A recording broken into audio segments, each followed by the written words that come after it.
gained access to the premises by cutting the fencing before locating 3 female teachers whom he shot at before turning the gun on himself. According to police, the former educator was dismissed in 2023 following sexual assault charges involving pupils and was out on bail. Police spokesperson Nobuntu Gantana. All victims were female educators. The names of the deceased will be released once all next of kin notifications have been formally completed. The investigation has now been revised to the following case classifications: 3 counts of murder and 1 inquest docket. Embattled Ekurhuleni Mayor Dr. Xhakaza claims people implicated in the Madlanga Commission are driving a smear campaign against him. Xhakaza held a media briefing in his Germiston offices today to respond to some of the reports surrounding him.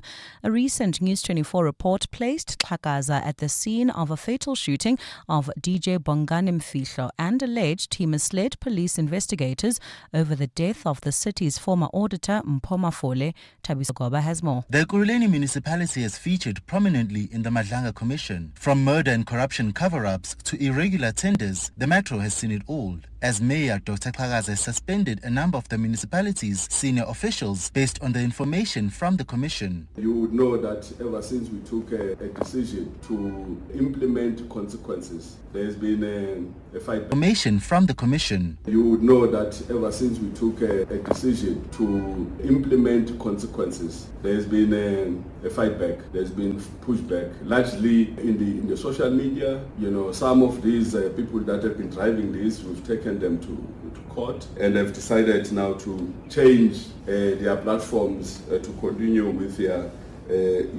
smearing campaigns. Xhakaza says he has no involvement in the deaths of DJ Bongani Mfihlo and Mpho Mafole. Thabiso Goba, Eyewitness News, Germiston. The Gauteng Education Transport Service is urging parents to stop choosing cheaper scholar transport options at the expense of their children's safety. The call comes as families and friends gather in Sebokeng this afternoon for a joint memorial service mourning the 14 learners who died in a scholar transport crash in Vanderbijl Park earlier this week. Police say the driver attempted to overtake several vehicles before colliding with a side tipper truck, a tragedy that has sparked renewed calls for tighter regulations and oversight of the scholar transport sector. The driver of the minibus taxi has since been arrested and charged with 14 counts of murder. Addressing mourners at today's memorial, Gauteng Education Transport Services official Pelane Ramarudzi urged parents to carefully vet the vehicles transporting their children. Child into the back of a bike, into the back of a microbus, you are regarding your child as a luggage. Stop this behavior or sacrifice. The Constitutional Court has remitted the case against Moradi Chalota, the former personal assistant to Ace Magashule, back to the High Court. The Apex Court handed down a ruling today in Chalota's extradition case in which the NPA was appealing a High Court ruling. Last year, the High Court ruled that Chalota's extradition from the United States was unlawful, setting her free. Chalota is one of the accused in the Free State asbestos scandal involving Magashule and controversial tender tycoon Edwin Sodi. Khomotso Modise has more. While delivering his first judgment in the Constitutional Court, Deputy Chief Justice Dunstan Mlambo agreed with the High Court judgment that Moradi Chalota's extradition from the United States was unlawful, in that it was the NPA that applied for it and not a member of the executive as prescribed by the law. But he did not agree with the High Court's judgment on the decision not to try her. The fact that the extradition was unlawful, as aforesaid, does not of itself deprive the High Court of South Africa, Free State Division, Bloemfontein, of criminal jurisdiction over the respondent. The court has now remitted Chalota's case back to the Free State High Court for the special plea to continue. This will see Chalota's lawyers continue to argue on why her prosecution should not continue. Khomotso Modise, Eyewitness News in Braamfontein. Staying in the courts in the Eastern Cape, it's been recommended that EFF leader Julius Malema receive a suspended monetary fine rather than direct imprisonment following his conviction for violating gun laws. The recommendation was made by social worker Jessie Thompson, who presented the defence's pre-sentencing report in the East London Magistrates Court today. Malema is appearing for pre-sentencing proceedings stemming from a 2018 EFF rally in Mdantsane where he was recorded firing shots into the air. The report offers the court details about Malema and his personal circumstances to help determine an appropriate sentence. Alfara Moshana has more. In her evaluation, social worker Jessie Thompson stresses that Julius Malema did not intend to cause any harm when he fired shots into the air. Thompson adds that the act was more of a celebratory gesture as the party was marking 5 years of its existence. She also highlights that the firearm was in Malema's possession for only a short period, indicating no intention to cause injury. Based on this, the social worker has recommended a lighter sentence, one that would not send Malema to prison. Impose a fine that reflects the gravity of the offences, with the fine suspended to encourage continued lawful behaviour. Restrict the accused from obtaining a firearm licence for a specific period as an ongoing deterrent. Require the accused to make a monetary donation as restitution to Gun Free South Africa. She says given that all 5 charges stem from a single incident and that Malema did not load the firearm, the charges should be considered collectively for sentencing. Alfa Ramshwana, Eyewitness News at the East London Magistrates Court in the Eastern Cape. And Japan's Prime Minister Sanae Takaichi has dissolved parliament ahead of a snap election on the 8th of February. Critics say the move is an attempt to capitalize on her popularity to help the governing party regain ground after major losses in recent years. A poll published at the end of December found that Takaichi's government has around 90% support among those under 30. The dissolution of the 465-member lower house paves the way for a 12-day campaign that officially starts on Tuesday. Gold's trading at $4,932.76 an ounce. The rand's at 16.12 to the dollar, at 21.80 to the pound, at 18.93 to the euro. Brent crude oil's at $65.10 a barrel. Lombardy Estate, Pretoria, traffic remains sluggish. This is approaching the intersection of Linwood Road and Solomon Mahlangu. Irene, also bumper-to-bumper traffic on Nelmapius Drive approaching Main Road, and in Centurion, slow-moving traffic. This is on Old Pretoria Road between Saxby and Lenshin. A look at your weather. It's a partly cloudy afternoon in Gauteng today with isolated afternoon thunder showers expected. Temperatures have peaked at highs between 30 and 31 degrees. The top story in Eyewitness News this hour: the death toll in a school shooting at Ntabankulu Primary in Zwelitsha in the Eastern Cape has risen to 4. EWN, in touch, in tune and independent. For the latest, visit ewn.co.za or download the EWN app. You're with Relebogile Mabotja. Live, streaming countrywide On the Prime Media Plus app. DSTV channel 856, 92.7 and 106 FM.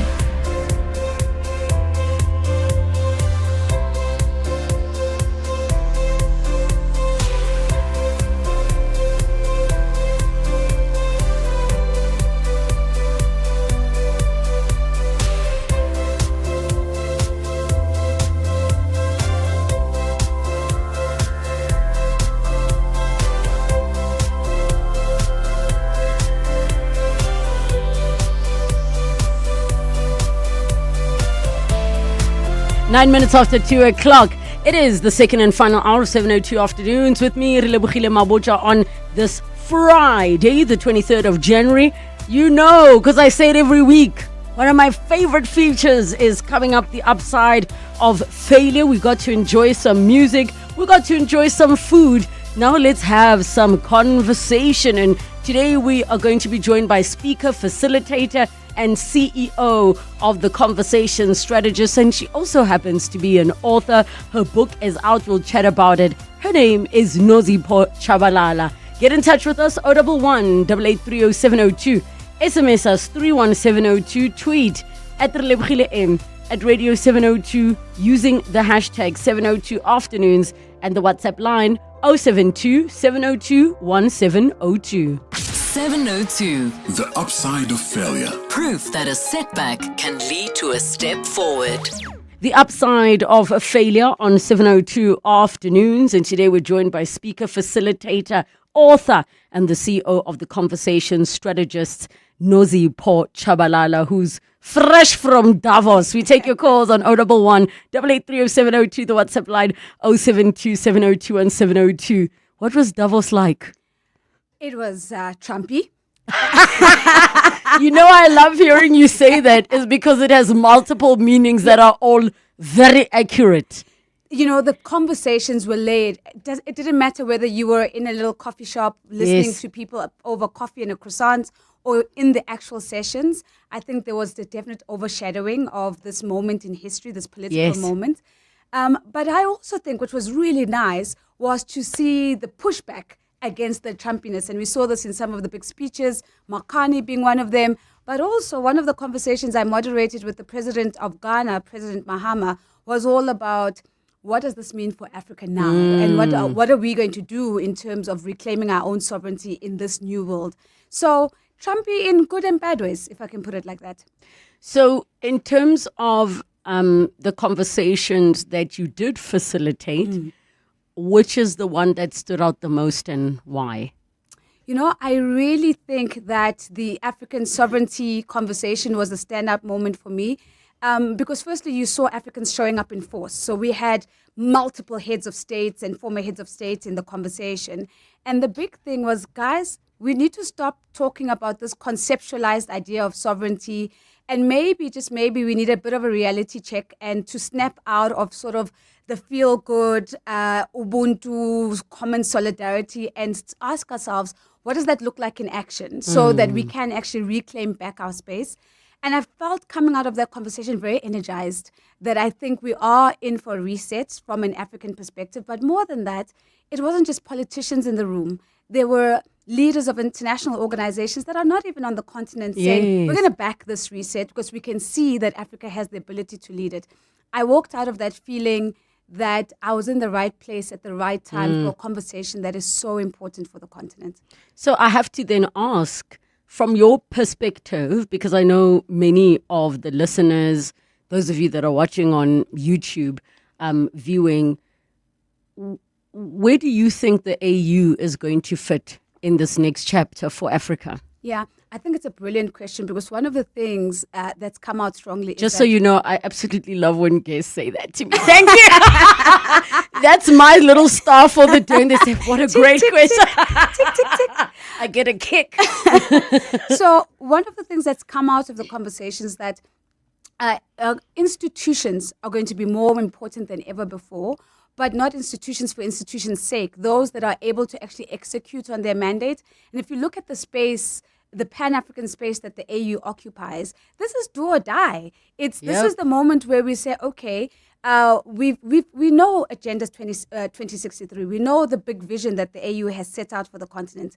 Now it's about rubber hitting the road. Are you going to step up to that mandate, or is it going to be a gathering of talk shops, one after the other? And I think we are at at the precipice of really calling whether these institutions are going to work or not. And I think the AU has a lot of buy-in, legitimacy, and credibility.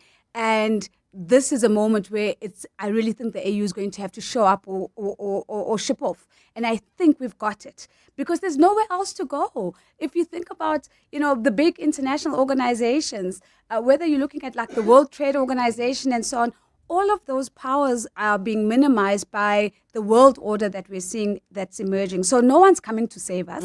And so the only thing that's left for us is our own institutions and the people that we choose to put in leadership and how we back and invest, like entrepreneurs, small businesses. It's basically you're on your own, so you better make it count. So which country, and actually let me just make it around the world and not just in Africa. Which country would you say is an underdog that nobody is even paying attention to, that might come out of the madness that we're all going through at the moment, that might shock and surprise us? I wouldn't even reduce it to one country. I would actually reduce it to whoever decides to join the coalition of the willing to make things change. So if one of the big talks that came out of Davos was the speech that was made by Mark Carney, where he was saying, actually, guys, you still have the big superpowers who are going to throw around their weight for as long as they can. Yep. But those who are brave enough and courageous enough to come together as a coalition of the willing, with eyes wide open, none of this rose-tinted glasses. Kumbaya vibe. No kumbaya vibes.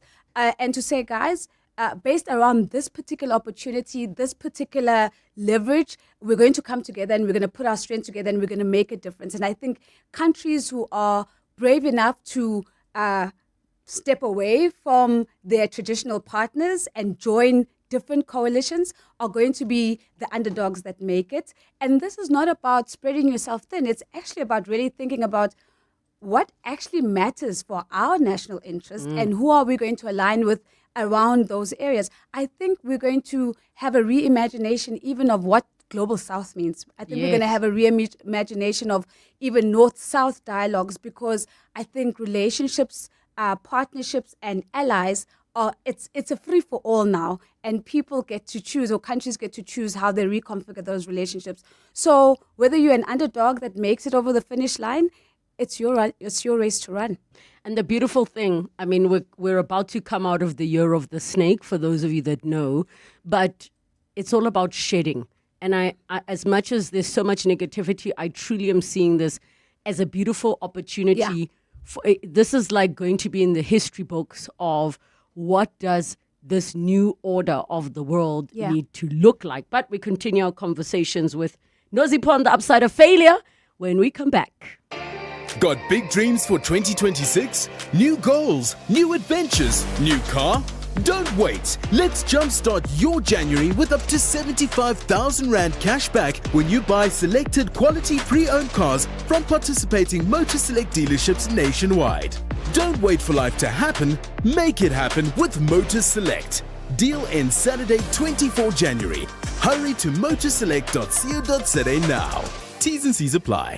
I'm Dealer here with more than just a sports ad. Power up your sports betting with 10 bets top odds on countless markets, plus up to 3,000 Rands welcome bonus. It's more than a game, it's a 10-bet experience. Join now at 10bet.co.za. 10bet is a licensed betting operator and supports responsible gambling. No person under the age of 18 shall be permitted to bet. Betting can be addictive. Winners know when to stop. South African Responsible Gambling Foundation toll-free counseling line is 0800 006 008 or WhatsApp help to 076 675 0710. Clientele is here to safeguard you and your family with compassion, because life happens. Be part of a family that truly cares. Our funeral dignity plans have helped South Africans bury their loved ones with dignity for more than 30 years. Let us help you create a meaningful tribute that honors your life and those of your loved ones. We pay out within 24 hours and you will get double accident cover with a clientele funeral plan. Our plans are affordable. Pick the option that suits your needs. It's easy to apply. No medical examinations and no paperwork. SMS funeral to 31586. That's 31586. Clientele Life is an authorized FSP and licensed life insurer. T's and C's online. Standard rates apply. John Perlman. Weekday afternoons, 3 to 6. Boshola Mashao in for John Perlman. A number of police officials may be corrupt. There's no light at the end of the tunnel. I don't want us to throw our hands in the air. I want us to keep fighting. I would like to urge us to keep fighting. I'd like to believe that there are many who are doing their very best. If they were not, our jails wouldn't be this full. Yes, we must hold them accountable. And I'm not protecting the police. Many of the cops are very, very efficient. They do their jobs. I wouldn't want us to demoralize them and put a wet blanket on every single John Perlman. 3 to 6 on 702. 702 Afternoon Drive with John Perlman is proudly brought to you by Telkom Business. Possibility begins here. 702. The upside of failure. Proof that a setback can lead to a step forward. 20 minutes after 2 o'clock, we continue with the upside of failure. We're chatting with Nozipho Tshabalala, fresh from the Davos boat. No, I'm just kidding. She landed at the airport, and she is also a speaker, facilitator, CEO of the Conversation Strategist, and author as well. And I have to be honest, I've been wanting to have her on my show for a while. Even if you research a person or watch their other interviews, it's not the same when it's yours. 011 8830 702 in the WhatsApp line 072 702 1702.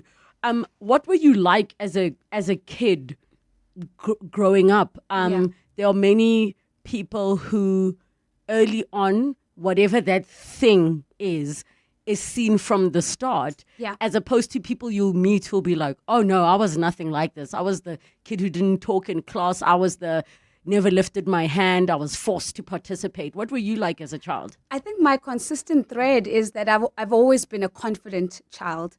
And I attribute that to my parents, and in particular, the conversations that they surrounded me with. I always, even in my book, I talk about the story where I once came home in tears because I'd been teased about my big forehead. And what big forehead? Forehead gang. You know this. Don't let the wig fool you. And my mom just said to me, but I don't understand why you're so upset. There's only 3 things in the world that have big foreheads, and all those things are the smartest things ever. And so now I'm intrigued. I'm like, what are you talking about? She says, have you seen the TV? And you remember back in the day, the TV had a thing at the back. Yes. She's like, you see, that is the forehead of the TV, and that's so smart. Have you seen the computer? And remember back in the day, we didn't have these Everything was a microwave. Right? And then she says, and you. And I carried that conversation as always believing that I'm smart. So I was constantly reminded that I'm smart, I'm capable, I have agency, that my words matter, that my contribution matters. So as a child, I never had a challenge of putting my hand up and having my say. And I think that's probably been a consistent thread from my childhood that's really just never left me. So yes, I've always been the talker. Yes. Yeah. And I love, excuse me, I love the fact that, you're touching on something so powerful, which is the power of words and language, especially from parents when you are a child.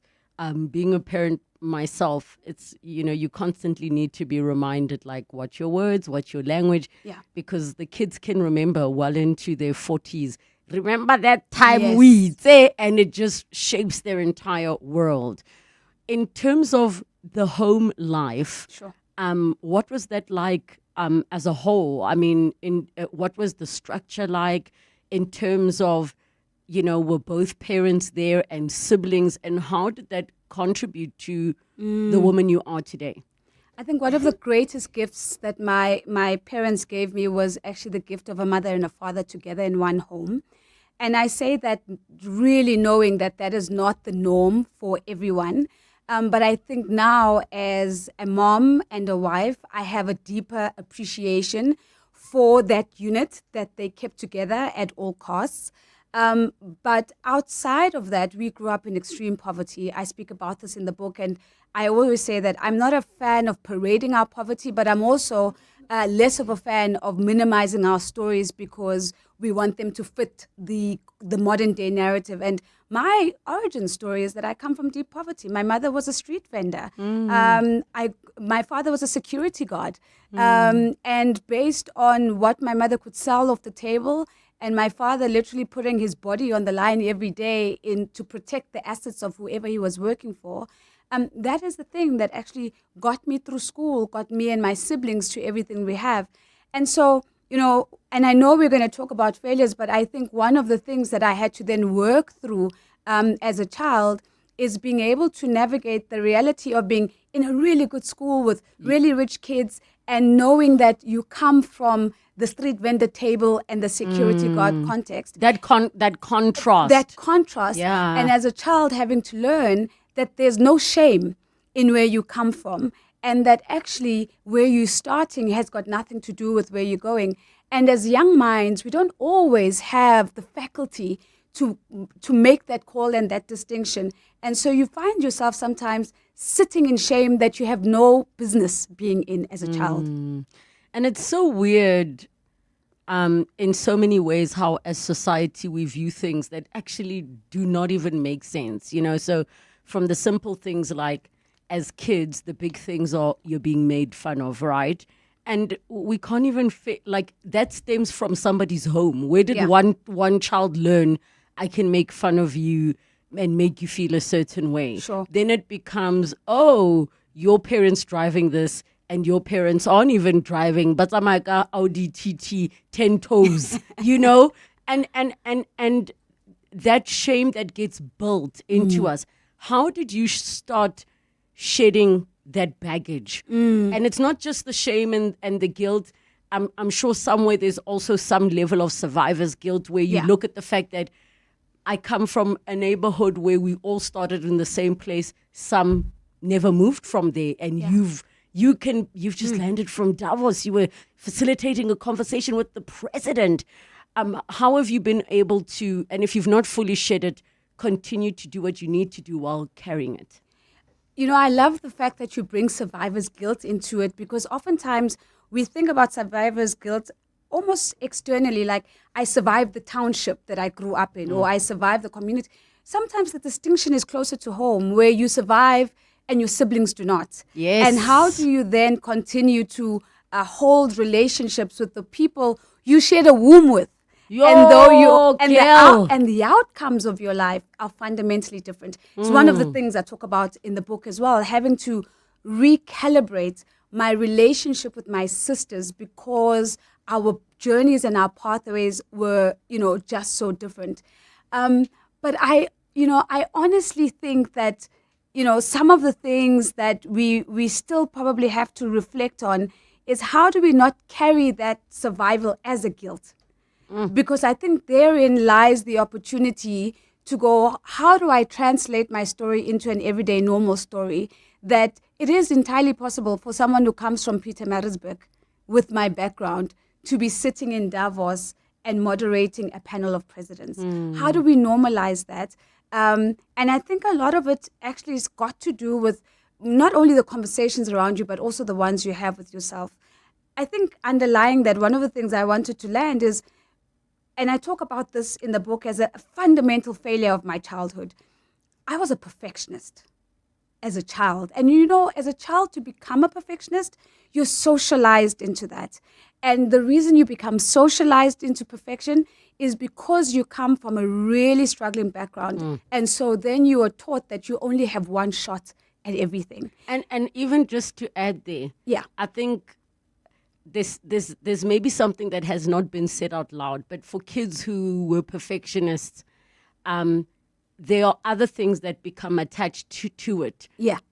The early parentification, the loss of the childhood, the feeling responsible for everything and everyone. And I know we'll just say, oh, I'm a perfectionist, oh, I'm an A-type. And it's so deep, much deeper. Yes, so we're not even understanding how the levels go of, like now we're speaking about the survivor's guilt, where now you are carrying everybody and everything with you, but now you have your own family.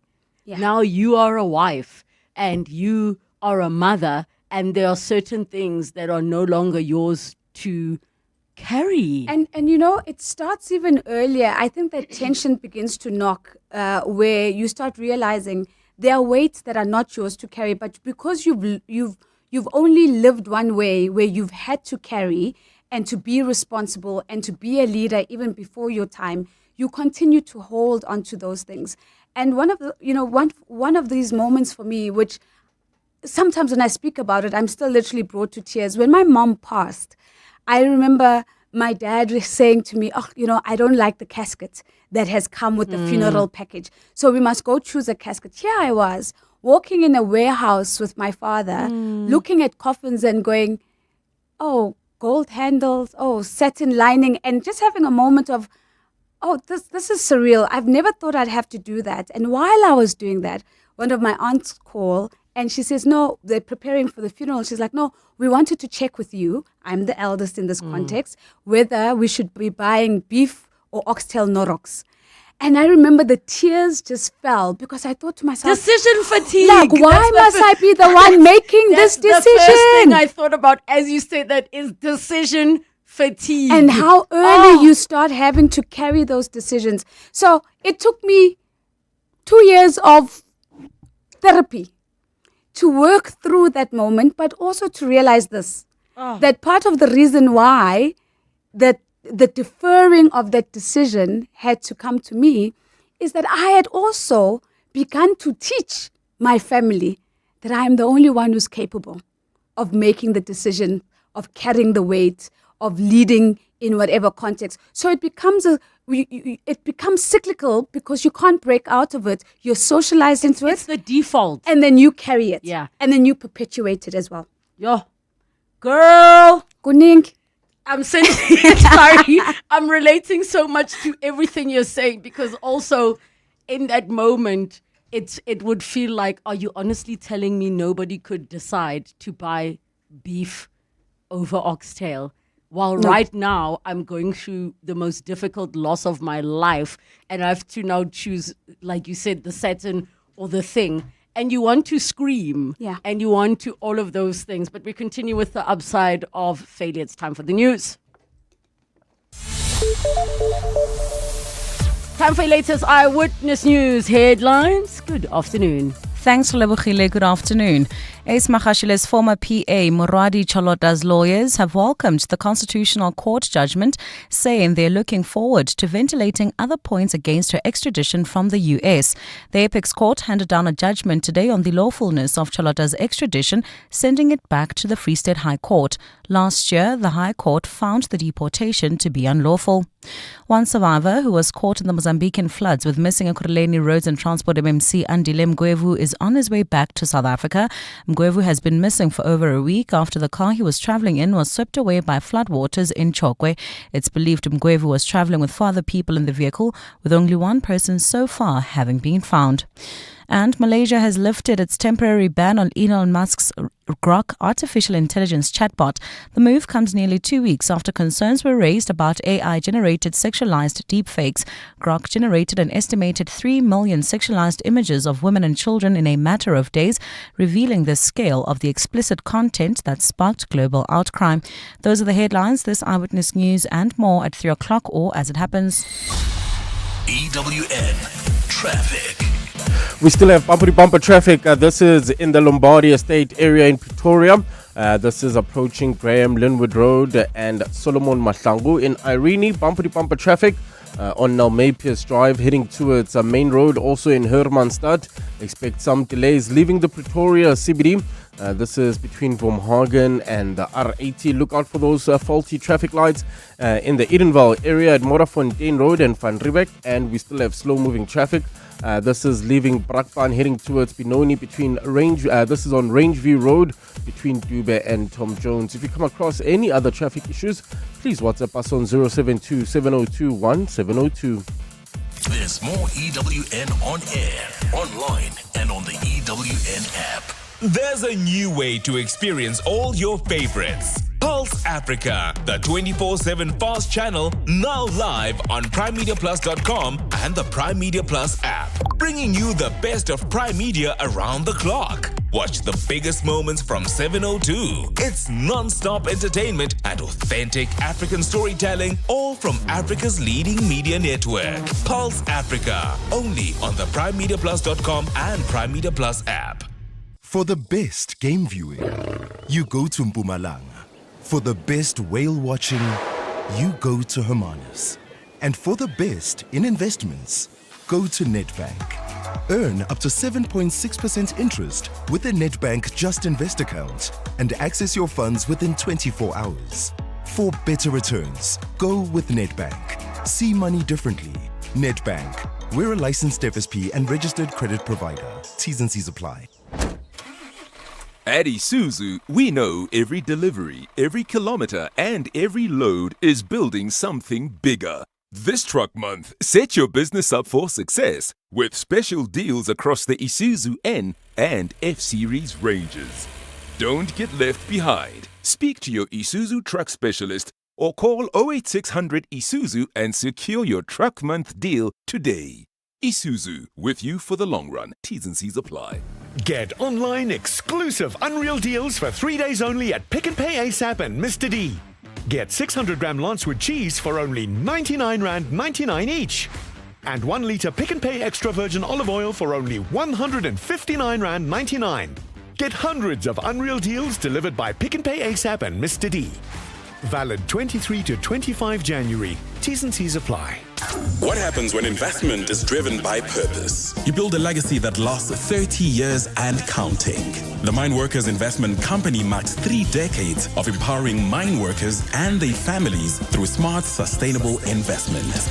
Catch the Clement Mangatela Show in conversation with the MIC next week on 702. Find out how the 100% black-owned investment holding company has grown long-term cash-generative assets that fund education, social upliftment, and black business development across SA. That's the Clement Mangatela Show in conversation with the Mine Workers Investment Company next week on 702. coming up on 702 Drive with John Perlman. 702 Drive is coming up from 3 to 6 p.m. with John Perlman. Happy Friday, John. What's coming up on your show today? Happy Friday to you too. Good afternoon to all of the listeners. So we'll start down in Vanderbijl Park, a memorial service for those 14 learners tragically killed. Mongezi Koko, our reporter, is down there. What we can just try and do, even if it's with just some of the kids, is give a sense of actually who they were. You know, what happens with tragedies, you often get stuck on a number and you don't get really to disaggregate, you know, who were all those lives? What connections did they have? So Mongezi has followed the story closely, connected with families, and we're going to hear from him. By-elections starting the year, Patriotic Alliance taking seats off the DA in the Western Cape, which has been a trend and is a growing one. Wayne Sussman will talk about that at 10 to 4. Back to the Scholar Transport thing, Minister of Transport Barbara Creasy was saying all drivers of Scholar transporting vehicles must go on advanced driving courses. Now, that sounds great, but what's the country's capacity to deliver that? How, you know, do we have enough people to do that training? How long does a course take? What does it cost? It's a good idea, but we need good ideas that are deliverable, doable, and on scale, even if it's not immediately, but they've got to have the potential to scale up. I also just, I'm sorry, John, but I'm not sold because I don't think it's solving the real issue in the sense that, I mean, we saw a video yesterday of the kids in a trailer, right? Yeah. So an advanced driving course, you have a driver with an advanced driving course, but if you're driving the incorrect vehicle or an unroadworthy vehicle, it hasn't solved the issue. You know what I mean? And not to say it's going to get solved overnight, but I'm just like, we have an overloading issue. We have a... So I only partly agree with you. I mean, I think, for example, if someone needs an operation but they're malnourished, yes, you can say, well, you know, the real problem is the broken leg.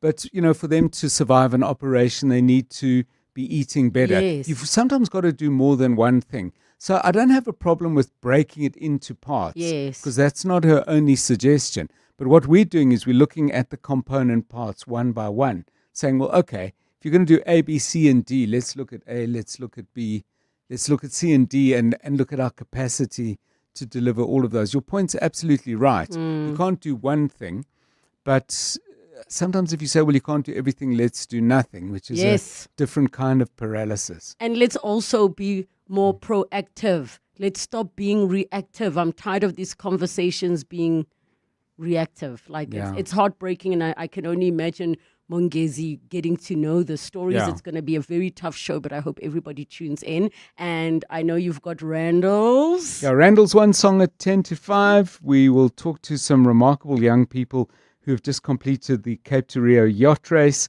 And for our songbook dish, we'll talk to someone I'm sure you know, Jack Devnerine, coming into the studio. I've never heard of him. Well, I am excited, guys. You Tune never know in. what you might He learn. played the role of Rajesh Kumar, and we love him to bits. So make sure you tune in to 702 Drive with John Perlman from 3 to 6 p.m. 702. The upside of failure. Proof that a setback can lead to a step forward. The upside of failure on 702 afternoons at 21 minutes to 3 o'clock.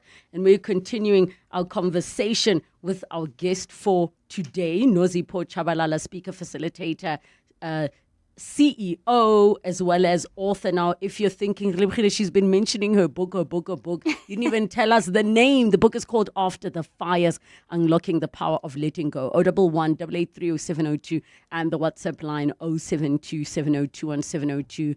I feel like I might know the answer because I think our personalities are very similar, even though we've just met.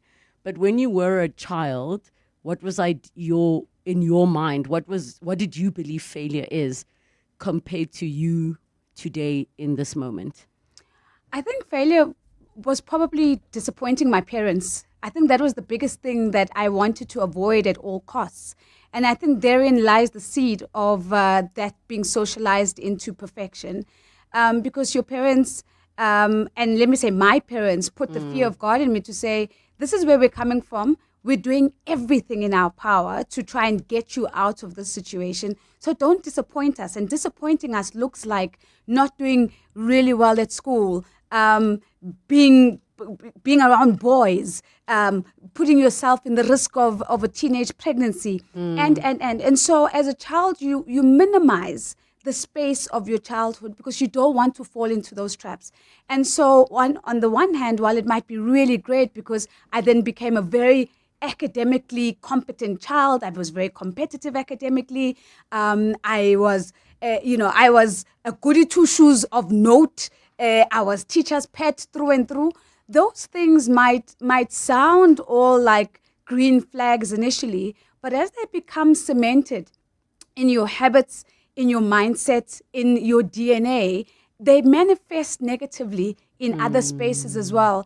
And so when you go through life thinking there's only one shot at things so that you don't disappoint people, at what point do you put that responsibility down and go, oh, actually, maybe there's multiple pathways to get to something. And actually, maybe it's okay to get disappointed sometimes because then I learned that maybe that wasn't the right route and maybe there's another way of doing things. So it becomes so difficult to unlearn these things at moments when you need to. My husband always laughs at me because I always talk about my absolute frustration at why he wasn't proposing when I thought he needed to be proposing. So you had the schedule, the timeline, and it has to not just be that schedule, it has to be a specific way. Listen, I was fast approaching 35. And this guy was not proposing. And in my head, I had a plan. How long was it that you were dating, just for context? 4 years, Shem. Shem. It was long, though. Babes, I'm sure by year 2, you were like, what do you think of this ring? Listen, by year 1, I'd already begun socializing him into my plan. And therein lies the challenges because I had been raised into believing that we can plan for everything. And then you manage what you can, you minimize risk as much as possible. So I was like, okay, now we're dating. By 32, 33, we should be married. First baby at 34, second baby by 30. And this poor man stuck around. Yes, the poor guy. And, he was such an important part of forcing me to unlearn that lesson that my life is not just going to be collapsed into your plan. I've got my own life. I've got my own dreams and I've got my own ambition. And having to trust that actually the best way to be in this relationship is to stop trying to control the person and just focus on being happy in the moment. These are things that as a child, I could never have conceived that there's a reality of just being happy in a moment. Because for me, it's almost like maths, got to be top. Science, because I've got to get all the grades. I've got to get all of these things so that I can get a scholarship. Because if I get a scholarship, then I get to university. Yes. If I get to university, then I get a job. So let me then ask, did you ever struggle with having fun? Because I always joke that I might be that parent that embarrasses my child where I decide that, well, because I skipped that part of just being a kid, that now I'm going to be a kid and experiment and get tattoos and change my hair color every day because I never went through that phase. I went straight from school to being a working professional, and I would envy my varsity friend. I know this sounds crazy. I would envy them being like, I was blackout drunk and we had... I envied that because I was like, firstly, how did you even allow yourself? And then secondly, and now you're like, I'm 40. Am I too old to be? I think mine was less about having fun. I worked too hard that I didn't create or leave space for play. And so I'm only discovering rest and play now. It was so hard for me to rest because all I've ever known is outwork everybody in the room.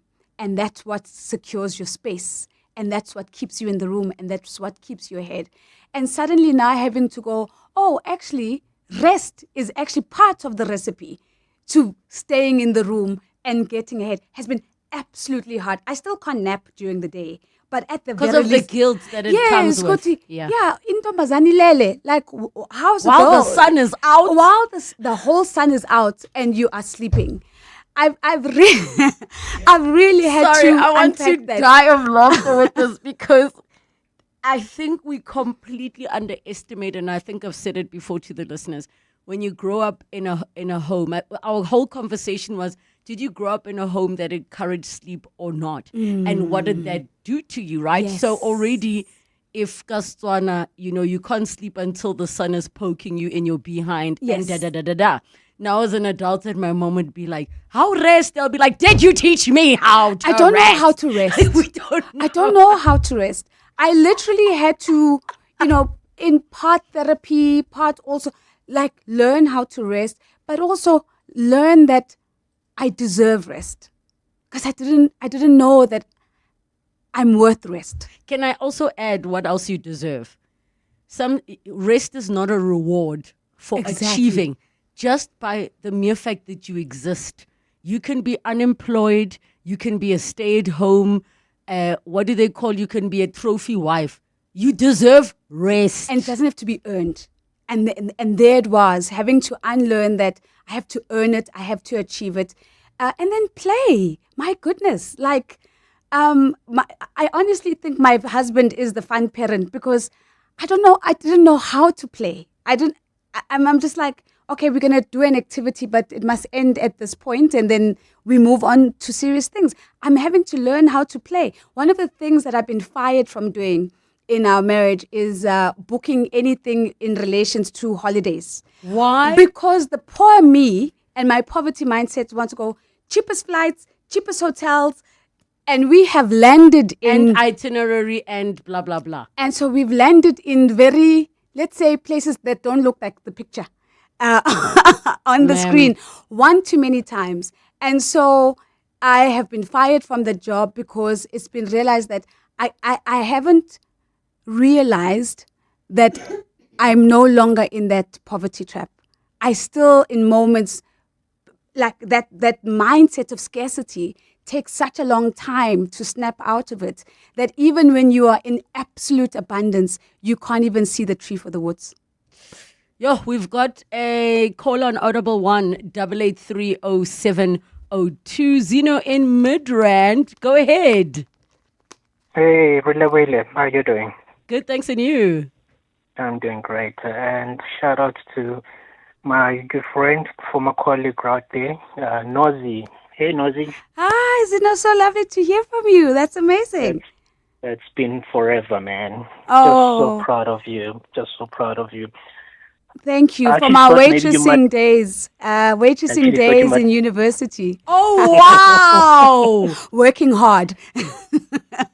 When she says she doesn't know how to rest, I can attest to that. So usually during the week, I think we were like the only two buddies that would work together. During the week, it would be night shift. Yeah. And during the week, weekend, we would do double shift together.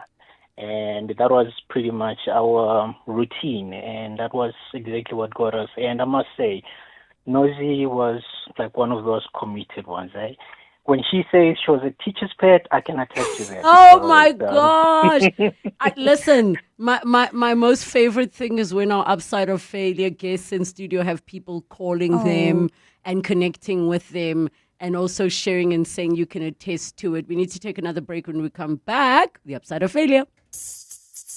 At Checkers, 2026 is better with over 1,500 deals. Like Clover Butter Full Cream Modified Butter Spread, 500 grams for $79.99, save 20 Rand. Nestle Mini Chocolate Fun Bags, any 2 for 89 Rand, save 45 Rand. And Finish Dishwasher Tablets, 45, 50 or 56 per pack for $229.99, save 55 Rand. Valid until Sunday at Checkers, Checkers Hyper, or shop on 6060. Join the Department of Human Settlements, government and industry leaders, innovators and visionaries at the Summit on Innovative Building Technologies, IBTs, where cutting-edge solutions are shaping sustainable, inclusive and resilient human settlements. Tune in to 702 on the 3rd of February, broadcasting live at the Nasrec Expo Centre, Johannesburg, from 9 a.m. to 12 p.m. Visit dhs.gov.za for more. The Department of Human Settlements houses security and comfort. Life keeps getting busier. Parenting, shopping, working, exercising, just surviving. With all of that, who has time for anything else? That's why Netcare introduces Netcare Appointmed. Just tell us what you need, a specialist, GP or dentist, and we'll search our nationwide network of 5,000 doctors and find an appointment with a doctor who best suits your needs and medical aid. That's Netcare Appointmed on the Netcare app. Ready for a learning experience of a lifetime? Join Richfield's nationwide open day every day this week, including Saturday. Tour our state-of-the-art campuses and find your perfect fit with our range of qualifications. From higher certificates and diplomas to degrees, postgraduate programs and our MBA. Visit richfield.ac.za for more. Richfield, your future enriched. 702. The upside of failure. Proof that a setback can lead to a step forward. The upside of failures. We wrap up our conversation with Nozipho Tshabalala. Her book is called After the Fires, Unlocking the Power of Letting Go. 011-883-0702. The WhatsApp line 072-702-1702. Dr. Philemon Mahuma, our regular, says, Relebogile Nozipho, thank you so much for the chat. The deep sharing and vulnerability is a great gift. Congratulations on the book and success at Davos. I have to ask, Nozipho, what made you get so emotional earlier after the phone call? You know, I literally just was taken back to those moments on the waitressing floor. You know, Zeno and I were at the University of Pretoria together, but we also had to waitress at Tux in order to eat, in order to have enough money to photocopy other people's books, because you still couldn't buy your own textbooks. Couldn't stay in Res because that was too expensive, to be able to pay rent in Sunnyside.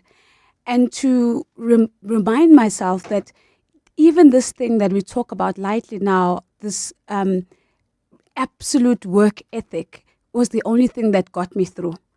And so in moments, even the things that we have to unlearn at a later stage, they play a very important role in earlier phases or in other phases of your life. I would not have gotten out of that university without those waitressing nights and weekends. I wouldn't have been able to be in school. I wouldn't have been able to eat. I wouldn't have had a place to stay. And coming out of that and then having to unlearn the very thing that allowed me to survive now, and realizing actually that I can't work all the time. I can't expect people around me to be working all the time, is absolutely just essentially what this conversation and the book is all about, actually. Your mom is exceptionally proud of you. I hope you know that. Yeah. I don't know how I know it, but I know she is. And I hope you give yourself grace in this new chapter of your life. Because yay, good rough. And being a mother is hard. And unfortunately, don't worry, apparently most people on this show cry. So it's normal. But also the part that, because I relate so much and connect so much to the planning and the this and the freaking out and the constantly checking the time and the calendar and the this. Yeah. I hope you give yourself grace. And I hope you can be kind to yourself. And again, you don't have to earn anybody's anything through performance. Yeah. Your existence in itself is sufficient, not just for rest, but also for love. Yeah. For everything. And I just needed to share that with you. And I hope you know that. I need to ask, what would you leave all the listeners with that you've learned about failure in your life? Yeah. I think my big lesson about failure is that failure is part of the process. It's part of the recipe. It's part of the equation. We don't learn new ways of doing things, new ways of being, unless we come up against the failure. And when we avoid failure at all costs, we continue on the path that we've been on, and we never know any better. And it's taken me a long time to look at failure in that light, and to also realize that the things that I might have experienced as failure have probably been the biggest gifts of my life. One of those that stands out for me is actually coming to the realization that I don't actually have to be in control of all things and of all people and of all moments, that there's a lot of pathways that lead to the same outcome, that there is joy in experiencing the journey, that there is a lot of joy in not knowing the answer right away, and that what grace and extending grace looks like for me is just giving myself space to think, space just to be still, and space to decide from a better position. And that for me is what I'd like to leave and to say, failure is a gift, man. I have to share while we're here talking about failure, because I just remembered and I forgot to follow the young lady. I will remember and share with you guys by Monday. There's a young lady on TikTok, and she's doing a challenge called, she's trying to fail. I think she's got 300 or something, a list of trying to fail as quickly as possible and as much as possible in a day. Now, it doesn't just mean like, okay, let me go do an advanced driver's course and fail. It's also simple things like, I saw a nice girl today. Like, it's like, I've met you, like, oh, I met this lady, and then I was scared, but I decided to say, hey, can you be my friend? Maybe we can hang out and have lunch. And she was fully expecting this girl to be like, are you crazy? Like, I don't know was you. Weird. Yes, that was weird. And she's like, why not? Now they're meeting up. Or she went into a store and she said, can I dress up one of your mannequins? And the guy just happened to be like, sure, why not? Like, they didn't ask for her experience. Now she got to take up that challenge to dress up a mannequin. So I want to end off this conversation to say, let us all take up the challenge to see how many failures we can stack up. Because number one, most of the time you'll be surprised. And they don't have to be big things. They can also be tiny, tiny things. Yeah. And you get life experience, and you also make some new friends. Where's your book available? Everywhere. We are in every major bookstore, including exclusive books. We are online on Amazon as well, so you can now order from anywhere in the world. We are on Takealot, and a massive thank you to everyone who supported so far. We hit bestseller status in 3 months last year, and so it's just been incredible. We're taking the book to London next month, so thank you very much for that shout out. Did you hear that? She's taking the book to London. To London. Right after the fires, unlocking the power of letting go. Ladies and gentlemen, Nozipho Tshabalala. You're such a blessing. Thank you. Psst. Hey, no longer feeling like the man you used to be? The man who has inside jokes with complete strangers. The fact is, 95% of men with low testosterone go untreated. Vitamin High Performance Supplements for men helps recharge energy, regain lean muscle, and reload performance. Available at all good pharmacies and Vitalamin.co.za. Vitalamin. Don't get older. Get better. It's the final days of our summer sleep savers. Start your summer days with healthy sleep from Dial-A-Bed. Our queen-size 40-wing Sleep Tri-Pro Firm Pocket Spring set is reduced to only $7,499. Save $2,500. And our Sealy Celebration Queen set is reduced to only $8,999. Save $4,500. Dial-A-Bed. Sleep for life. To live wealthier, you need to be able to grow your assets. At Standard Bank Private, you get a team of internationally acclaimed financial experts to advise you on local and global investment strategies. Plus, being with a leader in home loans, you can start expanding your property portfolio. So, come live wealthier with Africa's best private bank. Apply online at standardbank.co.za. Standard Bank is an authorized FSP and registered credit provider. T's and C's apply. Thank you so much for joining us on 702 Afternoons. PrimeMediaPlus.com or download the app. Have a beautiful weekend, folks. It's 3 o'clock.